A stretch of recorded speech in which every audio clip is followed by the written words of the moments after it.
Hello everyone. Today I'm going to talk about my dream of almost escaping the Matrix. I hope you're all doing good. Let's get started. I know last time I talked about psychedelics, but this is what I'm feeling I need to talk about first, and I believe in many ways it will connect later on. I want everyone to be aware I'm still in my learning process, and so my theories may change as I learn more. There are certain things I have a very strong feeling on. I will let you guys know my theories versus my beliefs because they are different. With that said, I truly believe in spiritual warfare and that there are things going on that we just can't see. I believe in God and that we have a soul. I believe many others and myself are here to save souls and help others. I also plan to learn how to make higher quality videos, as I'm just learning this as well, and I'm not so good with technology yet. Keep in mind, I'm retrieving past memories, and so some timelines might be slightly off. If you enjoy the content, please like, share, and subscribe to help spread the message. It's much appreciated. I often have flying dreams. I've been having them since I was a kid. It feels so free. Sometimes I would lose control and fall out of the sky. About 10 years ago, I got into hang gliding, which was a lot of fun. After that, I gained control of flying in my dreams. At first, I needed speed, as an airplane does to fly. Eventually, I was able to completely break the rules that we know and fly at any speed, even able to stop and just levitate essentially. Once I got to this point, it felt like I was in soul form. I'd have flying dreams like this often, a few times a week at least. Just before getting back into psychedelics, around age 30, by the way, I had a few years in between of not using psychedelics, so like 27 roughly till 30, I didn't use them barely at all. But I've been using them since I was 15 years old, off and on, but never tried to use them as a spiritual, how do I say this? I never looked at them in a spiritual way, okay? So I'll go over this more after in a little bit here in the next section. But anyways, my dream changed. I was flying. So right before doing psychedelics, my dream changed. I was flying, but this time, instead of looking down at Earth, I was flying straight up to space. It felt like like it was my purpose. As it got darker and darker from leaving Earth's atmosphere, I would get hesitant and turn around. This dream happened often. At around the 10th time I had the dream, I finally worked up the courage to keep going, and I broke through something like an invisible wall. Looking at space from Earth, it looked dark, but once I broke past the wall, it wasn't dark at all, and my anticipation fear was gone. I felt at peace, like I was destined to be there. This lasted a second or so, then I'd wake up before I got to properly look around. At the time, I thought it represented life change. Excuse me. The time I thought it represented life change, the darkness being what is unknown about the change of the darkness to light, from my view, once I pass the wall, represents looking at the change as dark. But once you pass your boundary wall, it's light on the other side. My comfort zone was the invisible wall, I thought. Sometime after this, at around age 30, I decided to get back into psychedelics for unrelated reasons. At that time, the world started really talking about the benefits of psychedelics, and so I wanted to see what they had to offer, if I took them a bit more seriously than in the past. Sorry, that can I mess that part up? While still following proper setting, dose, and frequency. I looked at it like school. I would start off with a small dose, master that level, then slowly move up levels as we do in school.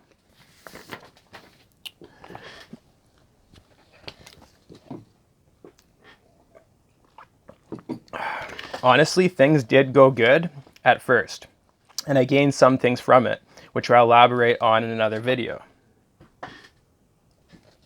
Why? Just sorry guys, my thing's going out of focus and I just don't know why. Sorry about that. Looks like it's good now though. So where was I? Honestly, things did go good at first, and I gained some things from it, which I'll elaborate on in another video. I will say now, the trade-off is not worth it. The psychedelic world offers enlightenment for a trade-off not based in love. God offers wisdom out of love if you're ready to be on his side. Like a manipulative person, the devil gives gifts early on to butter you up. God wants to be sure you're on his side, but when you are, he is genuine. He gives in love. The devil gives as leverage. And life is a marathon, not a race, so the ways in which the devil operates is very deceptive. I feel as though enlightenment makes people prideful. Wisdom is humbling. A wise man knows he knows nothing. Enlightened, well, the word really says it all. It's saying you're awoken, which does not leave much room to learn. I will elaborate more on the differences in another video about things I gained from psychedelics versus what I lost. I will say this though, the risk is your soul. So at this point, I was doing psychedelics and trying to learn spiritually from them. This is where things changed for me in my dream. At the time, I did not see it as all my trips at that time were still good. And my dreams would never happen right after a trip, so linking it to shrooms was hard. I also like to space my trips out. On average, I'd say I tripped once a month, but sometimes twice a month. Our dreams have a spiritual meaning, and sometimes they warn us of a hazard yet to come. So this time I'd have the same dream of flying towards space, but with confidence.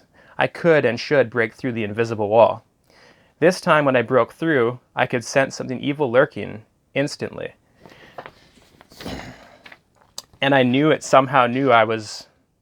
and I knew it knew I was there somehow. Okay. I didn't want to go back. Sorry guys. Stuttering here. I didn't want to go back, though I had to see more.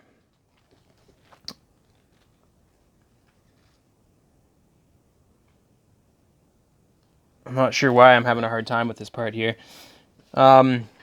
Okay, so I'm not even sure how to explain the area I was in, but it wasn't dark like I thought it should be. It didn't take long though. Within a very short time, this thing was getting closer, still out of clear vision. So it was hard to see, it was far away. I could just see a black-like mass getting closer to me. It was trying to chase me back to Earth, I could tell. And honestly, I was flying away from it back to Earth. It was much more powerful than any other evil entity I've ever encountered. Usually, being fearless is the key, but this thing was different. It had a job, I felt. As I was flying away, at some point, I decided to stop and try being fearless. I thought it may work. At this point, I got a much better view of it. This thing was massive, nowhere near anything I have seen, and best way to describe it is it looked like a mix between an octopus and a sea urchin. Except, I swear the tentacles or spikes, it was hard to tell exactly what they were. I swear they were yellow, which is weird because yellow doesn't seem like a demon color, but I think that's the color of it. But it all happened so fast, so it's hard to say for certain. In all honesty, I did not stop for long. Once I got a view of its massive size and just its sheer power, I could feel its sheer power, I fell back into the rules of the Matrix and thought there's just no way I could take this thing. And I flew back to Earth. At this point, it completely stopped following me. At the time, I would wake up and not remember the dream. And at the time, life was going really good, so I had no reason to think anything more sinister was going on. Now looking back, I know I had this dream many times, but my memory was being wiped somehow, even if just by myself, out of fear. Fast forward some time, I'm not sure how long, maybe a year or so. I don't know why looking back, but I had the same dream, but for some reason this time I could remember. And by remembering that time, all the other times I had the dream came back to me. When I thought about it, it felt like this thing was controlling me in life even, and that my dream was trying to warn me. At the same time, I was trying to rationalize that it just means something else that I can't figure out. A couple months later, I met someone who described the exact same thing during a shroom trip. He said it started to put its tentacles on his brain, that it felt cold but also very seducing and hypnotizing, like he was being taken over by it. This got me thinking, maybe there's more to this. Now, just a few days ago, I read a link on Archons that describes something very similar, which I'll leave a link to. After this, I looked into Egyptian hieroglyphics, and they have something that looks very similar, which I'll leave links in the description to this as well. The one it looks like is the Eye of Horus, not just the eye drawing, but the actual god drawing. After what I heard and read, I'm pretty sure my dream was me trying to escape the Matrix and an Archon that guards the boundary that stopped me. This dream may not be exactly how it works, but may be symbolic in ways potentially. I'm still unsure on that part. What it all means, I'm not sure. Sorry, where was I? Lost my spot here. So yeah, I'm still unsure exactly what it all means, but it seems to be a common theme in history, but also in people's dreams and trips. What's weirdest about it is that I had the dream about this thing before researching it. I had never seen it before, and I know some of you may not believe me because of all the lies these days. But I swear to you all, this is the honest truth. It's the first time, it was the first time I saw this thing, and that was in my dream. That's the first time I ever saw it. I think based on this that the Egyptians were worshipping Archons, and that Archons lock us in the Matrix. This may explain who they were sacrificing people to. They believed they were gods, but maybe they were sacrificing people to Archons or demons. I mean, think about it. If you're sacrificing humans, and it's to a god, why would that god ask you to sacrifice other humans? It's because they're feeding off of the suffering. There's no other way to look at it, right? And they were sacrificing to many gods, but one of them was, yeah, the Eye of Horus. I believe Archons gain power over us when we do drugs, mainly psychedelics. Also, I have a gut feeling, combined with some logic, which I'll talk about in another video, that they operate within New Age spirituality, which also involves astral projection. I think most New Agers are completely unaware of this because, like I said, the devil gives gifts early on, so it appears that it's helpful to your life in the beginning. You can tell a tree by its fruit. What I see in New Agers start off with more soul spark than they previously had. After a few years, though, it's like that spark is gone. I'm not saying this is always true, but it is what I see. Please use your discernment on this, guys. Also, I'm not saying they are bad, although some definitely are. More that they get their soul stolen somehow, or their energy stolen. I just see the eyes change and not for the better. Anyone ever notice what number the yoga hand sign makes when you do the sign yourself and look at it from your view? So what I'm talking about, guys, is this one right here. And if you look at it from your own view, I'll let you guys figure that out. But it's 3 numbers, and that's what it makes. And I don't think that's by any coincidence, personally. If you made it this far,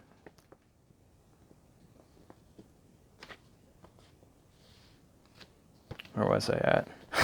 Sorry, guys. I don't know why I'm having a hard time today. Like I said, I'm still working on my life changes here, and I got some changes to make still. I'm not gonna lie. I'm still battling with sin, and I still got many life changes to make. So if you guys made it this far, thank you for watching. My apologies that it took me much longer to make another video than I thought. Life has been busy. I've been going through some stuff lately. Also, I still have much self-work to do, and as I do the things God is saying, my discernment will increase. So certain views will change, I'm sure. I will always be truthful in what I see and find. I still plan to make a video on how the promoting of psychedelics ties into the whole plan and New World Order. Also, it connects to the promotion of what I call demon time. You don't have to watch much TV to see the promotion of demon time these days. I'll probably make another video on that specifically, and I will leave a bunch of links in the description to my next video, just showing how the times are changing. Okay, the world is spiritually sick, and you don't have to look that hard to see it. I mean, it's pretty easy to find, pretty easy to see. Just another reminder, if you guys enjoyed the content, please like, share, and subscribe to help spread the message. Thank you all. It's much appreciated. Till next time, much love, and God bless. I'm out.